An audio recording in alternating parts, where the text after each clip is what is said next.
আপনাদের সন্তানের মতো কেমন। আমি যখন দেখে আসছি এটা হচ্ছে আমাদের উদ্দেশ্য হচ্ছে আপনারা এখানে ক্ষতিগ্রস্ত ছিলেন ওদের পাশে দাঁড়াবেন। এটা আপনার প্রাণ হিসেবে নিয়েছিলেন, উপহার হিসেবে নিচ্ছি আর এদের পক্ষ থেকে আপনার জাস্ট পুজো এবং হচ্ছে যারা ক্ষতিগ্রস্ত হচ্ছে ওদের পাশে দাঁড়াবেন। আমরা বেশি কিছু দিচ্ছি না, আপনার জন্য জাস্ট আমরা একটা ছোটো গিফট হিসেবে শাড়ি এবং ওদের জন্য আমরা কিন্তু সিকোর একটা গিফট হিসেবে নিয়ে আসছি। ওদের ফার্স্ট টাইম আসলে আমরা আরও আসবো আর তেমন বেশি কিছু না।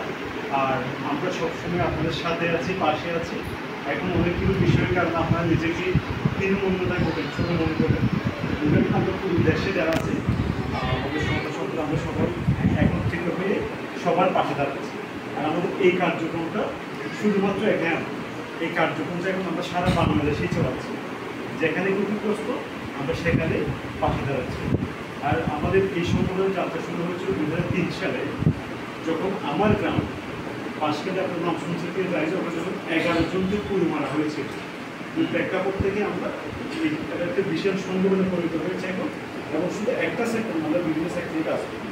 আজকে আপনাদের পাশে আসছি, যেহেতু এখানে ক্ষতিগ্রস্ত হয়েছে তাদের পাশে আমাদের সামর্থ্য অনুসারে দাঁড়ানোর জন্য আমরা আরেকটা বলতে দিয়ে আসছি। এখন আপনারা এখানে এখান থেকে আরেকটা জায়গায় যাচ্ছি। এর আগে অলরেডি চট্টগ্রামে বৃহস্পতিবার দেওয়া হয়েছিল এবং আগামী শুক্রবার আমরা কিন্তু নোয়াখালীতে যাচ্ছি, যেখানে ক্ষতিগ্রস্ত সমস্ত অঞ্চল আমরা কিন্তু মানুষের পাশে দাঁড়ানোর চেষ্টা করছি। এখানে জাস্ট কিছু না, আপনার আমরা জন্য আশীর্বাদ করবে যাতে এখানে যারা আছে সবাই এইভাবে কাজগুলো কন্টিনিউ করতে পারে। এতটুকু।